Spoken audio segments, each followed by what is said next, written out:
জনজাতিকৰণৰ নামত চূড়ান্ত প্ৰতাৰণা মোদী চৰকাৰৰ। তাৰ এই প্ৰতিবাদত প্ৰধানমন্ত্ৰীৰ অসম আগমনৰ সময়ত ৰাজ্যজুৰি আন্দোলন ঘোষণা। ২৬ৰ নিৰ্বাচনৰ পূৰ্বে তীব্ৰতৰ হ'ব জনজাতিকৰণৰ দাবী। কেন্দ্ৰ আৰু ৰাজ্য চৰকাৰক প্ৰত্যাহ্বান জনাই টাইপাৰ ঘোষণা।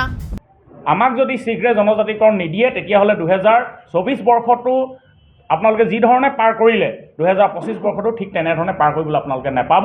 আৰু ২০২৫ বৰ্ষটোত আন্দোলনৰ আৰু তীব্ৰ প্ৰতিৰোধৰ সন্মুখীন হ'বলৈ আমি বিজেপি দল আৰু চৰকাৰ সকীয়াই দিছিলোঁ। ২০২৬ চনৰ বিধানসভা নিৰ্বাচনৰ পূৰ্বে তীব্ৰতৰ হ'ব জনজাতিকৰণৰ দাবী।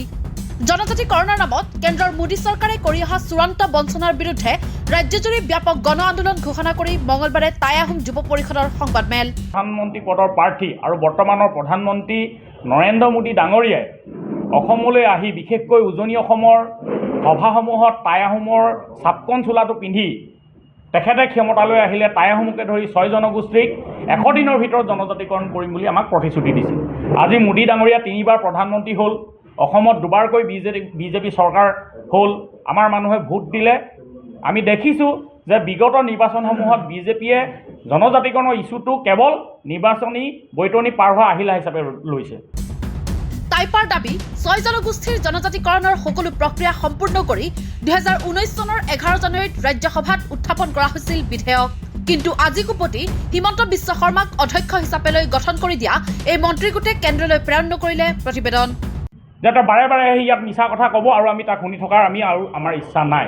গতিকে স্পষ্ট কথা, আমাক পিন পইণ্ট, আমাক টাইম বাউণ্ড আমাক জনজাতিকৰণ লাগে। যে কোন তাৰিখে জনজাতিকৰণ হ'ব, দিবনে নিদিয়ে স্পষ্ট কথা লাগে। তেওঁলোকে যিবিলাক আভুৱা ভৰা কথা কৈ থাকে, মুষ্টিমেয় কিছুমান জনগোষ্ঠীয় সংগঠনৰ নেতাৰ কান্ধত বন্দুক থৈ তেওঁলোকে জনজাতিকৰণৰ ইছ্যুটো তেখেতসকলে ডাইভাৰ্ট কৰিব বিচাৰে। এই কথাটো আৰু সহ্য কৰি থকা নহ'ব। কেতিয়াবা তেওঁলোকে বিৰোধী দল কংগ্ৰেছৰ গাত তেওঁলোকে ভেজা দি কথা ক'ব বিচাৰিব। এই কথাবিলাক আজি তাৰিখত আমি গ্ৰহণ কৰিব নোৱাৰোঁ। আৰু সমান্তৰালভাৱে প্ৰধানমন্ত্ৰী নৰেন্দ্ৰ মোদীৰ অসম আগমনৰো বিৰোধিতা টাইপাৰ। 24 ফেব্ৰুৱাৰীত অসমলৈ আহিব প্ৰধানমন্ত্ৰী নৰেন্দ্ৰ মোদী।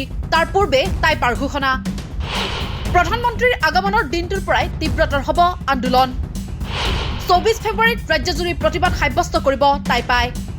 10 মাৰ্চত ডিব্ৰুগড়ত, 18 মাৰ্চত শিৱসাগৰত, 24 মাৰ্চত গোলাঘাট আৰু 31 মাৰ্চত লখিমপুৰত ৰূপায়ণ হ'ব গণসংকাৰ কাৰ্যসূচী।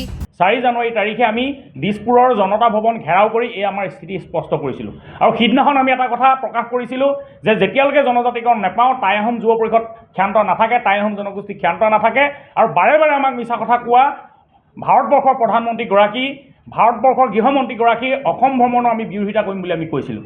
বিগত সময়ছোৱাত আমি দেখিছোঁ জনজাতিকৰণৰ নামত প্ৰধানমন্ত্ৰী নৰেন্দ্ৰ মোদী ডাঙৰীয়া হওক, গৃহমন্ত্ৰী অমিত শ্বাহ ডাঙৰীয়া হওক, বৰ্তমানৰ মুখ্যমন্ত্ৰী ডক্টৰ হিমন্ত বিশ্ব শৰ্মা আৰু প্ৰাক্তন মুখ্যমন্ত্ৰী সৰ্বানন্দ সোণোৱালে কেৱল মিছা মাতিছে।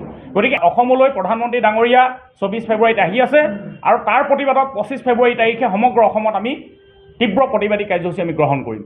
যাতে বাৰে বাৰে ইয়াত মিছা কথা ক'ব আৰু আমি তাক শুনি থকাৰ আমাৰ ইচ্ছা নাই। গতিকে পৰিষদৰ কেন্দ্ৰীয় সমিতিৰ তত্বাৱধানত প্ৰত্যেক সপ্তাহতে একোটা আমি বৃহৎ কাৰ্যসূচী আমি গ্ৰহণ কৰিম। সেই অনুসৰি 10 মাৰ্চ তাৰিখে আমি ডিব্ৰুগড়ত গণসংকাৰ কাৰ্যসূচী আমি পালন কৰিম। 24 মাৰ্চত আমি শিৱসাগৰত 18 মাৰ্চত আমি শিৱসাগৰত গণসংকাৰ কাৰ্যসূচী আমি পালন কৰিম। 24 মাৰ্চত গোলাঘাটত আৰু 31 মাৰ্চত লখিমপুৰত। গতিকে আমি 25 তাৰিখে যিটো আমি প্ৰধানমন্ত্ৰী অসম ভ্ৰমণৰ বিৰোধিতা কৰাৰ পাছৰ পৰা প্ৰত্যেকটো সপ্তাহত একোটা কাৰ্যসূচী হ'ব। 10 মাৰ্চত ডিব্ৰুগড়ত, 18 মাৰ্চত শিৱসাগৰত, 24 মাৰ্চত গোলাঘাটত আৰু 31 মাৰ্চত লখিমপুৰত এই গণসংকাৰ কাৰ্যসূচী পালন কৰা হ'ব। ইফালে স্বায়ত্তশাসন আৰু প্ৰাচীন কীৰ্তিচিহ্নসমূহৰ বেদখলমুক্ত তথা সংৰক্ষণৰ দাবীৰে সৰব টাইপা। জনজাতিকৰণটো দিয়া নাই, লগতে আমাক স্বায়ত্তশাসনৰ বাবেও অসমৰ এখন গাঁৱৰ সমান ভূমিও আমাক এডোখৰ প্ৰদান কৰা নাই। গতিকে এইটো অতি পৰিতাপৰ বিষয়। অতি শীঘ্ৰে আমাক স্বায়ত্তশাসন প্ৰদান কৰিবলৈ আমি দাবী জনাইছোঁ। আৰু লগতে আমাৰ প্ৰাচীন কীৰ্তিচিহ্নসমূহ সংৰক্ষণৰ ক্ষেত্ৰতো চৰকাৰ নীৰৱ হৈ আছে।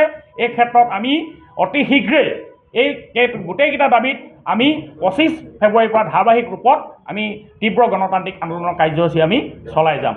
একে সময়তে ঐতিহাসিক পাটকাই আৰু টিপাম পাহাৰত চলি থকা অবৈধ কয়লা খননৰ বিৰুদ্ধেও সৰব হৈ টাইপাৰ অভিযোগ। অবৈধ কয়লা খনন আছে। এই অবৈধ কয়লা খনন সেই পাহাৰটোৱেদি আমাৰ চাউলুং চুকাফাৰ যিদৰে আহিছিল, এই অসমত যি পাতনি মেলিছিল, আমাক 7 ৰাজক 1 ৰাজ যি কৰিছিল, এই পাহাৰটো যে নিশেষ হ'বলৈ গৈ আছে, চৰকাৰে যে যে কুলিৰ দৰে চকুৰ মুদা কুলিৰ দৰে যে ভাও ধৰি ৰৈ আছে, কিয় ভাও ধৰি আছে আমি গম পোৱা নাই। আৰু গতিকেলৈ সেইকাৰণে আমি ক'ব বিচাৰিছোঁ যে আমাৰ যিটো পথ, এই পথটো বাৰে বাৰে যে বেয়া হৈ থাকে, কি কাৰণে বেয়া হৈ থাকে সেই কথাও তাত এটা হৈ থাকে যে আপাৰ আচামৰ ৰোডটো বহুত যে বেয়া হৈ থাকে। তাতে যি ধৰণে কয়লাসমূহ আহে, ট্ৰাক ভৰ্তি কয়লাসমূহ আহে, এইবিলাক অবৈধভাৱে যি খনন কাৰ্য হৈছে, অবৈধভাৱে তেখেতলোকে অভাৰলোড যি কয়লাসমূহ আহে, এই কাৰণে আমাৰ ৰাস্তাটো প্ৰায় news desk report the cross current.